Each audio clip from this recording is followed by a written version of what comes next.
The storm disc. Read the storm, book the roofs. Somebody asked what it costs you to land a roofing customer, and you gave a number you half believe. You read it online, or you divided last month's ad spend by last month's signed jobs. Either way, that number is steering your budget, and it's probably wrong. By the end of this, you'll know how to build your real customer acquisition cost, your CAC, what it costs to win one customer, segmented so it tells the truth, and read against what that customer is worth. There is no public average you can run a business on. You build the number. Start with the formula, because it's simple and it lies. K equals your sales and marketing spend divided by the customers you won that period. Spend $50,000, land $25,000, your CAC is $2,000. Here's where it breaks. Roofing has a long cycle. A homeowner clicks an ad in March and signs in June. Divide June's spend by June's signed jobs, and you're dividing this month's seed money by last month's harvest. The formula isn't wrong, the timing is. Now the numbers you came for, with a caveat that keeps them honest. These are lead costs, not customer costs. A non-branded Google search lead, somebody typing roof repair near me, runs about $124 to $188. A Facebook lead, $20 to $80. A digital door knock prospect, $3 to $5 a knock. A shared marketplace lead, sold to several roofers at once, around $100. Not your benchmark. The jump from lead cost to customer cost is where the money hides. Here's the bridge, and it's the whole game. Cost per customer equals cost per lead over your close rate. Take a $150 lead. Close it at 5%.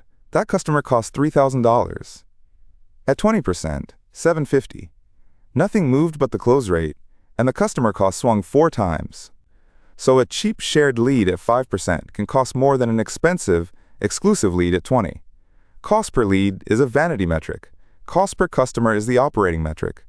A tight sales process discounts every lead you buy. Before you calculate anything, define the customer. This is where most CAC reports break. Marketing counts a submitted form.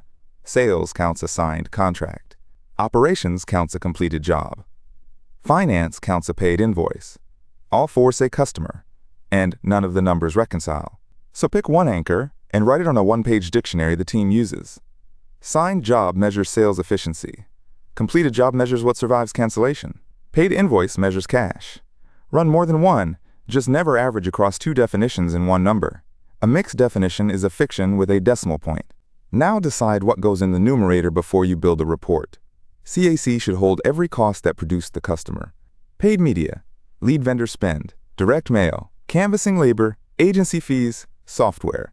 Sales labor only in a loaded model. Keep 2 numbers separate. Media CAC, marketing spend only, tells you which channel buys demand cheapest. Fully loaded CAC adds sales labor and tools, and tells you if the whole engine is profitable.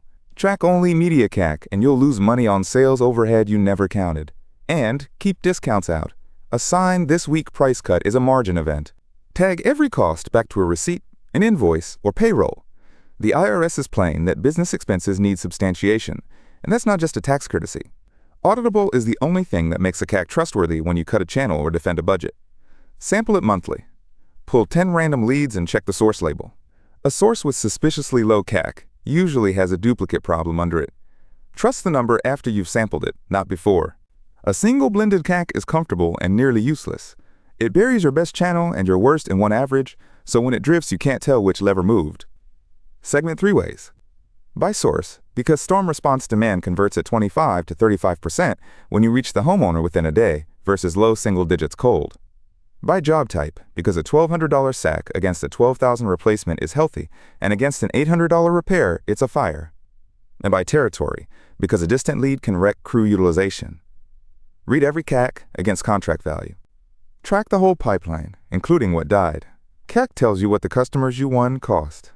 It says nothing about where money drained out.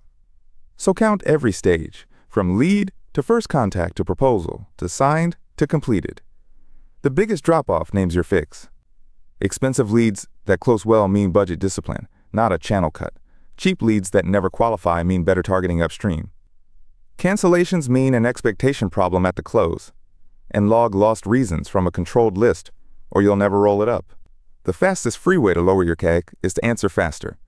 The roofing data is blunt. Respond within an hour, and you're far more likely to win than the roofer who calls back the next day, and a large share of homeowners simply hire whoever responds first. Every lead you let sit is spend you already made, now producing a customer for a competitor. So before you blame a channel, confirm the leads got worked, on time, more than once. The number you're mad at might be your callback. Never read CAC alone, because by itself it quietly pushes you toward the cheapest leads, and the cheapest leads are often the worst. The guardrail is lifetime value over CAC, and the common healthy target is at least 3-to-1. Roofing complicates this because a replacement is a once-a-decade purchase. National reporting in 2025 puts an asphalt shingle replacement around $9,500 to $11,500, most jobs landing $7,000 to $15,000. So value here leans on repairs, maintenance, and referrals. One clean job on a visible street can seed several neighbors, worth far more than the single job.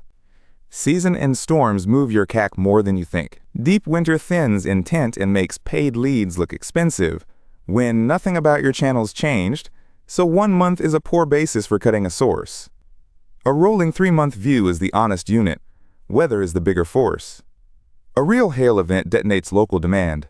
Every roofer floods the same keywords and streets, and search costs climb. But conversion climbs faster, so the net effect comes down to speed and aim. First to the door, first to the phone, acquires cheap. 2 weeks late pays storm-inflated prices for picked-over demand. So here are the levers that actually move the number, and 5 of 6 live downstream of marketing. Close rate, the biggest by far. Double it, and you have your CAC with 0 change in spend. Speed to lead.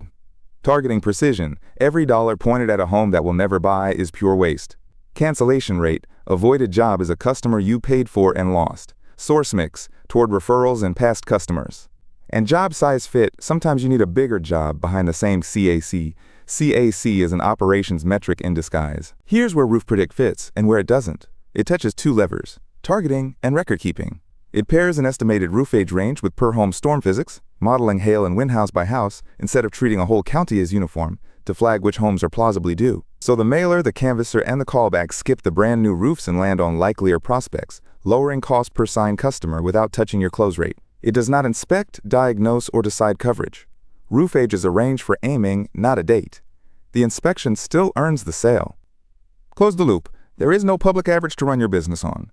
You build the number. Lock one definition. Tag the numerator. Segment by source, job type, and territory, and read every CAC against contract value, margin, and cancellation. Track the whole funnel. Answer fast, work the lead more than once, and aim at the homes that are plausibly due instead of mailing everyone. And keep your marketing claims defensible. A high lead cost never makes a roof more damaged. The first milestone isn't a perfect model. It's a monthly report the team believes.